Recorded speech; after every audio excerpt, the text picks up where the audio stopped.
But every day I'll double your wage. Double my wage, baby. Option, which one do you want? Option two, because it's $300,000 or it's $10 million. Take a piece of paper, an argument piece of paper, just any paper there.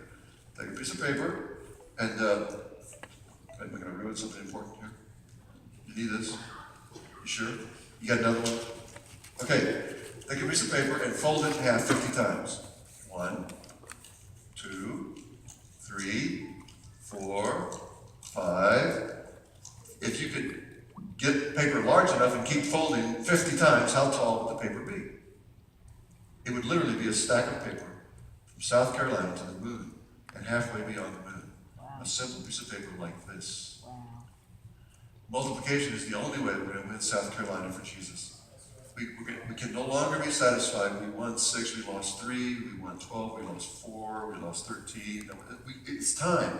If God has given you 50 people in your church that profess faith, what's it going to take for you to help them to take on a personal challenge and vision and goal of bringing at least one person to Christ this next year or the next 2 years?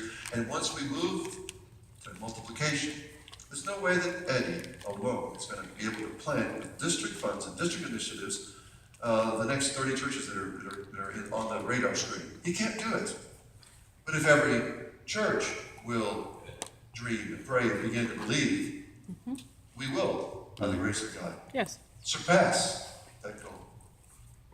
The Nazarene Church in Africa in the last 30 years has jumped from 40 to 640 plus thousand. There are more Nazarenes in Africa than in America. Praise God. But how's that happen? It's each one win one. It's the multiplication. I was in Brazil. I talked to the district superintendents. This is a picture of the DSs there in Brazil, the Nazarene Church. I said every pastor at every assembly, I was in jurisdiction in South America at the time, every Nazarene pastor in Brazil is going to be asked the question, what is God's vision for your church for the next 5 years? The DSs said to me, Brother Jerry, with God's help, we're going to double the Nazarene Church in 5 years. We're going to go to 250,000, 250,000 Nazarenes in Brazil. That's their vision, doubling the church in a 5-year period. In the Philippines, the DS, after every pastor wrote their little faith projections, he made big banners for them to take back to their church and put up on the walls of their church. Here's the faith projection for our church by 2020. What moves the African Nazarenes? What inspires the Brazilian Nazarenes? What is it that makes the Filipino Nazarenes have so much vision?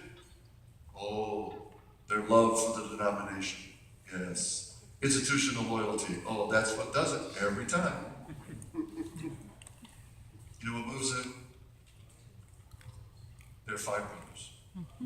Their love for those 5 brothers. And we're going to do whatever it takes. We are not going to continue with the status quo. We're not going to continue with what we're doing now. With God's help, we're going to reach our 5 brothers to the glory of God. When Louis Russell and I started the Nazarene Church in the Dominican Republic, we challenged every church. Cada uno gana uno, each one reach one. We had posters. On the left-hand side of the poster, Nazarenes wrote their name. On the right-hand side, they wrote the name of the person they brought to the Lord that year. And in 1 year, the district grew from 500 to over 1,000. In 1 year. I was in Cuba a few months ago for district assembly. I heard the report of the invitation that had been made to all the Nazarene lay people in Cuba. How many lay people are willing to consecrate 50 Saturdays this year to come together for training and to help in church planting? And during a 2-year period, 800 Nazarene lay people in Cuba have planted 600 new Nazarene churches in 2 years. 2 years.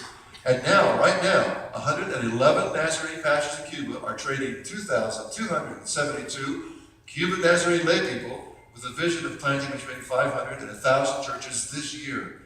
The good news is that they're all house churches because the government won't let us buy property. We're in the New Testament mode of reproducing because the government itself is helping us by making it very, very difficult. Did you know that Jesus never bought any property? Never had any mortar in his fingernails? He never bought an insurance policy or security system. The Lord didn't really care about buildings. He really was an idiot. I mean, what's wrong with Jesus? Why didn't he understand we've got to have stability by having buildings? That's the church. Come on. The next 40 churches that we plant, we're not going to start with this. Well, God bless Kyle and God bless this good church. Use this, maximize it, multiply it, use it for all kinds of purposes. But this is not the church. We're the church. Amen. Amen. And it was 200 years after Jesus died that there were even any local buildings that were used other than houses. Of course, they meant cemeteries in the market, in the streets. It was 400 years after Jesus died that in Turkey they built some large Christian churches. 400 years after Jesus died, they built the big churches. If the next 5 years we work and the Lord comes back in 2020 and all of history is done, and that's it. If we have 5 years and history is done and it's the day of judgment, the final day, and we don't buy any more property in South Carolina and we don't build any more buildings in South Carolina, the Lord's going to scold us. Oh man, we're going to get a scolding. Don't you know I love property? Don't you know I love brick and mortar? Don't you know I want to see more buildings? If we plant 200 churches and don't own another building, the Lord's never going to scold us. That's right. Amen. Don't think that the tail wags the dog. Come on. If you got a tail, enjoy it. But the tail is not the church. The definition of church, the simple definition of church, is it's a small group of people that meet regularly with a leader for spiritual worship, nurture, and education, and it's Nazarene. That's the church. And wherever you see multiplication of churches like Bangladesh or Africa, or they're meeting in all kinds of places. My father in Puerto Rico planted 30 churches in 25 years as a missionary, but he had depended on mission money, renting buildings, and then starting churches. In Venezuela, his last 9 years before he retired, he said, every church started a church. And they said, well, Brother Porter, where's the money? My dad said, there is no money. Every church started a church. Where do we meet? Wherever you want to. Where do we meet? In a house or a borrowed building. If you want to rent a building, go ahead if you can afford it. Do whatever you want to, but just multiply. And in 9 years, he started 95 churches. So our systems and our structures and our definition of church, it's time to go back to the basics. By the grace of God. And that's what your DS, that's what Ben, that's what everybody's going to help us to do here with the help of God. It's to multiply. We invited all the pastors around the world to embrace faith projections. We got all the reports back, and at General Board, it was my responsibility and privilege to write the report of the General Superintendents to the General Board, and I had all the information from all the regions, and I announced with joy to the whole General Board, the faith of Nazarene pastors was greater than the General Superintendents, more than 1 million increase in membership, more than 1 million increase in attendance. But the faith of Nazarene pastors for church planting was less. Our vision was from 30 to 50,000 churches. Could it be that around the world, Nazarene pastors are more excited about their local church growing than they are about new churches in other communities? Could it be Nazarene pastors are more excited about their little kingdom and my church and my membership and my attendance than they are about new churches and new neighborhoods and new communities reaching people I could never reach with my church? Could it be people who call themselves Nazarene pastors are more excited about themselves? So today I only have one question for you. Dr. Crocker was here last year. I said Crocker. Dr. Crocker was here last year. He's my best friend. And he challenged, and all the pastors responded. We have Vision 2020 responses from the churches. I'm not going to ask you again about what's your vision for 2020 membership, your vision for 2020 work attendance. I want to ask you one question. How many daughter churches do you believe God would like your church to start in the next 5 years? And by daughter church, I mean it could be at Wendy's or McDonald's or Starbucks. It can be in a school, it can be in a house, in a bar building, I don't care. It can be in a bus. But how many new starts, new works? Oh, Brother Porter, I like the idea and I'm all in favor, but it's not the right time. Pastor, if you're not excited about church planting, do me a favor. when it's being discussed in your church board meeting, Pastor, if you're not excited about church planting, just zip it. In other words, don't use your influence to kill the idea of church planting, because you can do it in a heartbeat. Pastor, if you say, well, it's just not God's time, these little mellow voice, kind of spiritual sounding, I'm very much in favor of the passion that Eddie has, but it's just not the right time for our church to do that. And maybe sometime in the future, I'm sure it'll come. But we don't have enough people, we don't have enough leaders, we don't have enough money. It's just not the right time. That sounds spiritual. That sounds great. We want to strengthen our church, and then we'll give birth. Once we strengthen our church, then we'll give birth. I have to say to you that there's no church in the globe that has enough money or has enough leaders. And the only churches that are planting churches are the ones doing it in spite of the fact that they don't have enough money or enough leaders. Amen. And layperson, if you're not excited about church planting, I mean, you're just flat not excited because you worry too much about money, you worry too much about the bills, and so you think, we can't let anybody leave our church.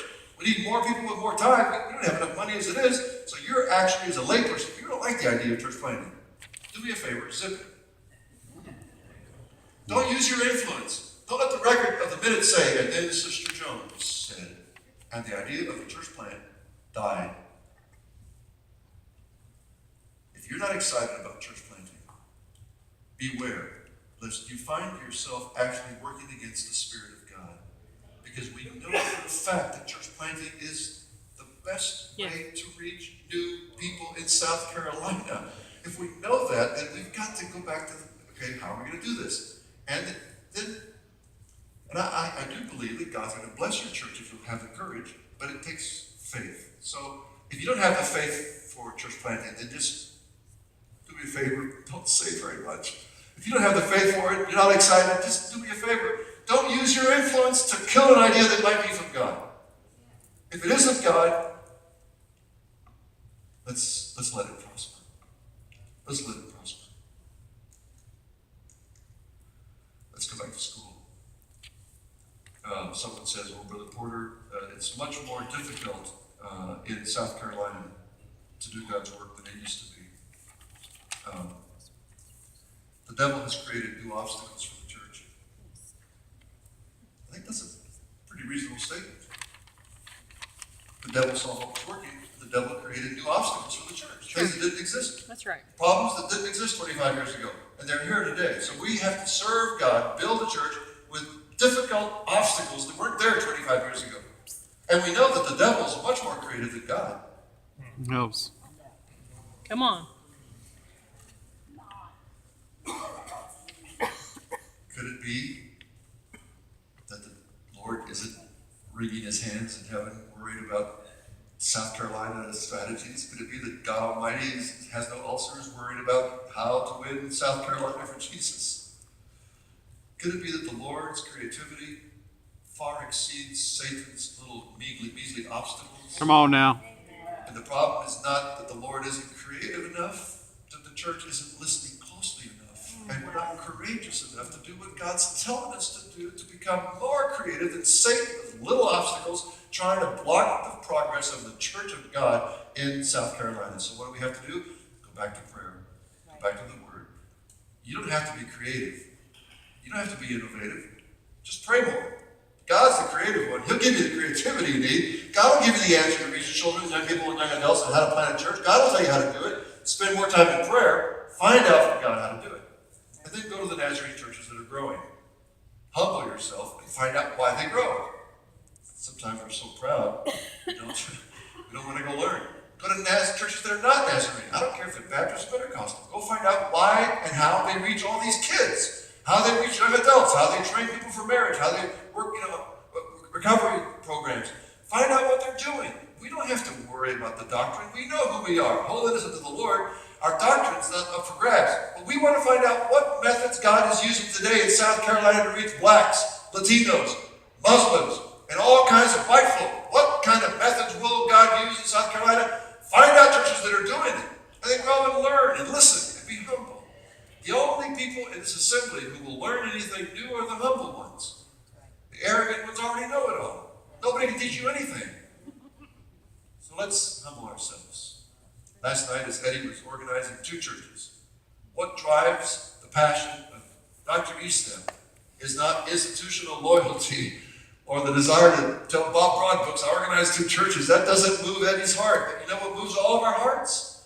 There are 5 brothers in those houses up and down these streets, the next town, the next village, and they're going to burn in hell. And there are people in hell that are saying, Nazarenes, would you please do me a huge favor? Would you please go to my father's house and talk to my 5 brothers? And would you please warn them? And I tell you what, my friends, our vibrant churches and our multiplying churches, we will, by the grace of God, make a difference. So I want all the pastors to please stand. Wake up the ones that are sleeping. All pastors, Come on. please stand. We've got a little 3x5 card for you. When you have your card, please come forward. Pass up the card real quick. Double time. As fast as you possibly can. Come quick. Come on down to the front now. When you have your card, come on down to the front. Here's what I want you to do, Pastor. Do me a huge favor. I want you to write your name on that card. The name your mama gave you. Write your name on that card.